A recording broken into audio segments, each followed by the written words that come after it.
I'm just walking up the trail and I found something here. It looks like a footprint, but it would be old if it is because there's lots of green stuff growing out of it. But I'm going to show it to you guys because it's kind of cool. I think I can see it better with my eye, but right here, that would be the heel, and then goes up here, and then there's actually, looks like toe prints down here in the moss. But you can see all this green stuff growing out of what would be the footprint, right? So,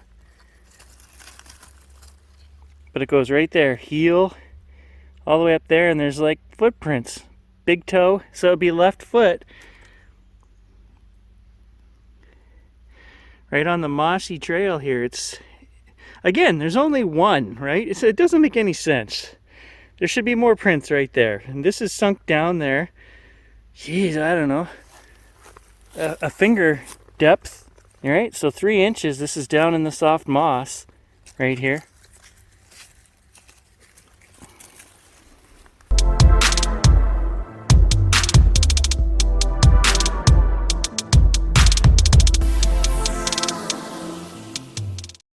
We've found a few of these single deep tracks in the moss over the last couple of years here out in the swamp.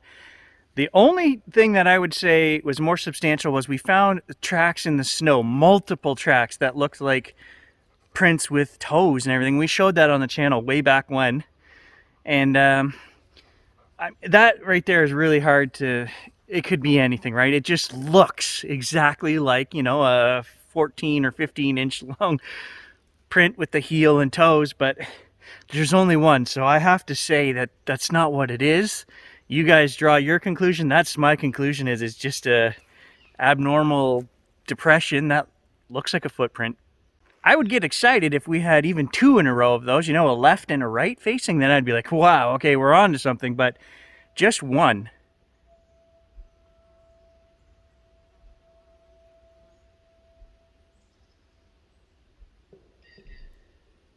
Do you guys hear that?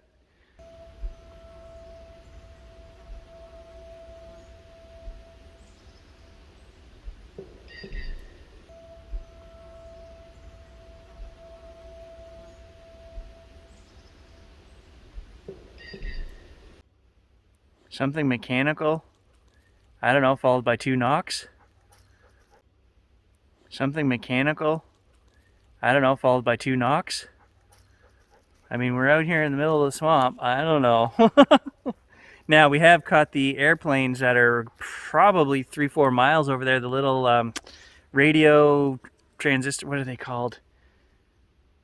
RC, remote controlled planes, RC planes.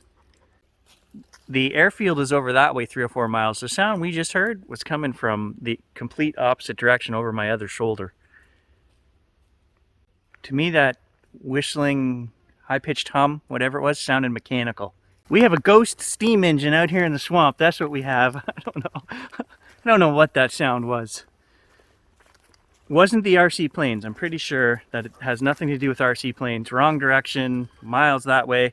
We're actually at the other end of my property. So when we heard the RC planes before, we were 1.5 miles that way, you know, down there on the 90-acre trail. So I don't think it has anything to do with the RC planes. Out on the trail today with Gary, we've got the macro lens set up, National Geographic shoot here. I realized after I started on my trip today, I had to go home and get the tripod so I could bring you guys great content like this.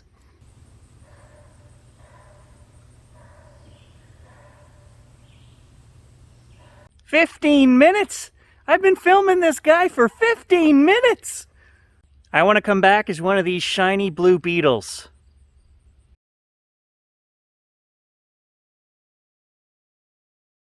So guys, just out this morning with the macro lens, the phone, and gauge. Gonna hike the trails and see if we can find anything interesting. Listening, recording. But also looking for small things along the way I normally wouldn't look for. That's why we've got the macro lens, right? See if we can find anything interesting. We're into the first week of August here, and it's been very wet, so I'm hoping to find mushrooms, fungus, any of that cool stuff. I love photographing that stuff. I love crawling around in the dirt on my hands and knees and under logs looking for that stuff.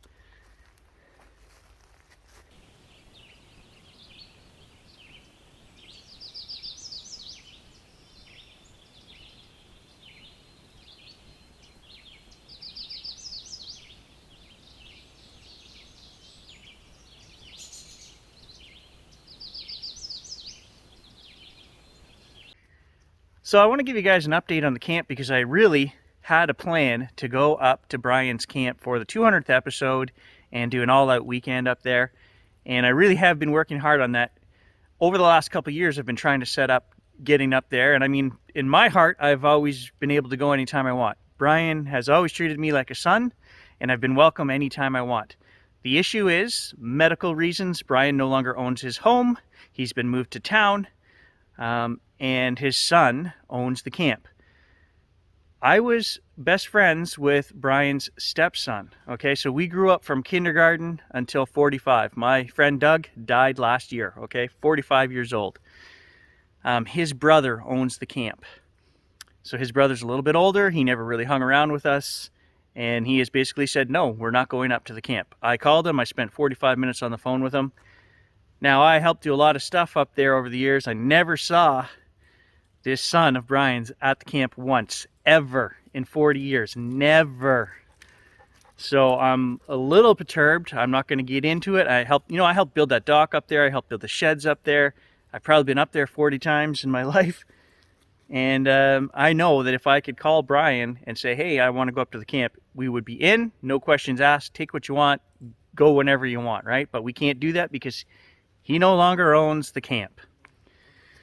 So Brian's camp is off the table for the 200th. Now, I had planned also, well, as a contingency plan, maybe we will just boat up there and go into a clearing somewhere up in the woods and camp. The problem with that is without a dock, it's very hard to get into the shoreline and get your equipment out, and then to find a place to camp, it makes it very difficult. Okay, so I at least wanted to use Brian's dock to tie my boat off and go from there.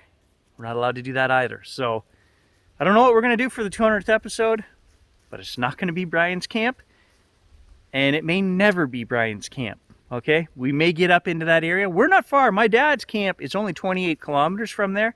Essentially, it's the same old growth forest, okay, guys?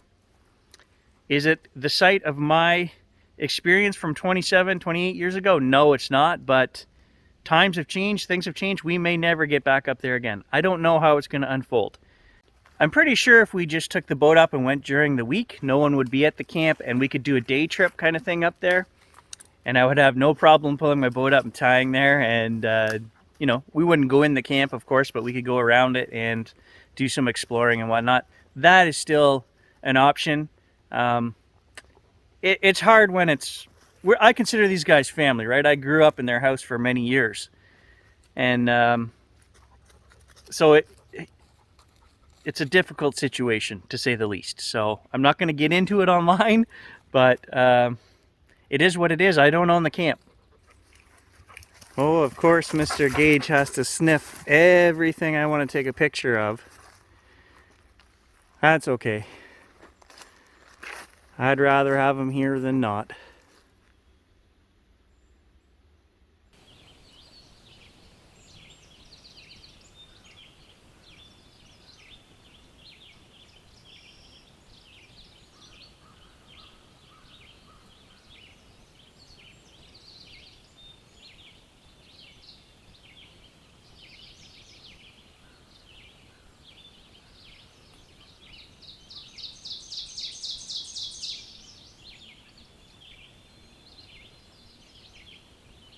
All right, guys, look what just arrived.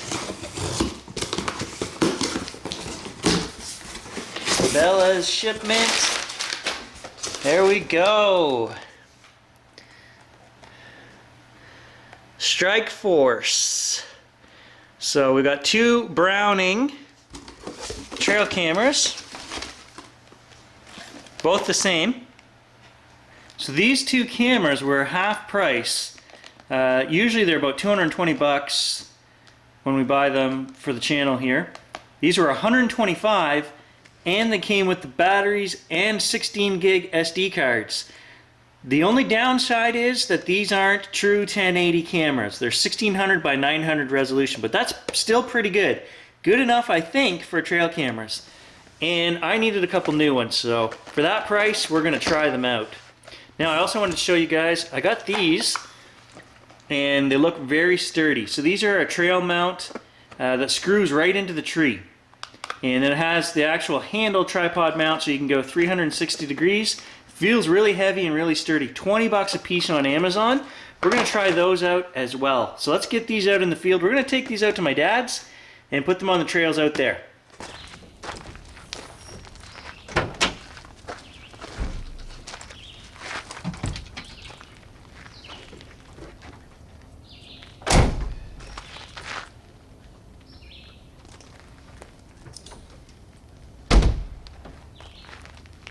Just out on the trail at Dad's, going to set up the trail cameras. And I've already seen moose tracks right here on the trail this morning, so I think that cow that we got on the trail camera first thing this spring had a calf. There's a small track back here alongside the cow track, so pretty sure that's what happened. I just realized something I hadn't thought of with these new trail camera mounts. This little balsam here is the tree I've been putting the trail camera on all summer, shooting up the trail. And these new mounts screw right into the tree. Well, I don't want to screw into a spruce or a balsam or any of those pine. The thing's going to leak sap all over my trail camera, and I didn't bring a strap, so I'm going to have to find another tree to put this new system on.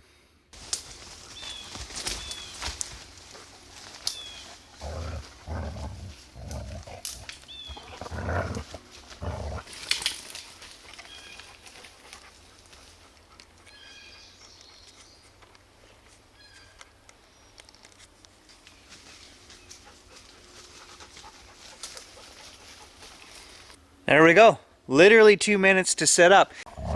Okay, let's go.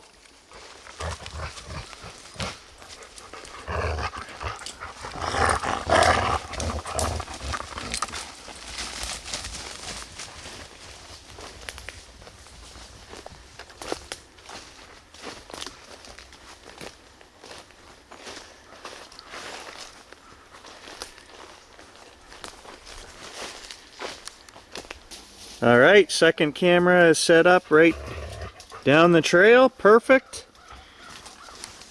You guys ready to go for a walk? Or are you just gonna stay here and fight over that stick?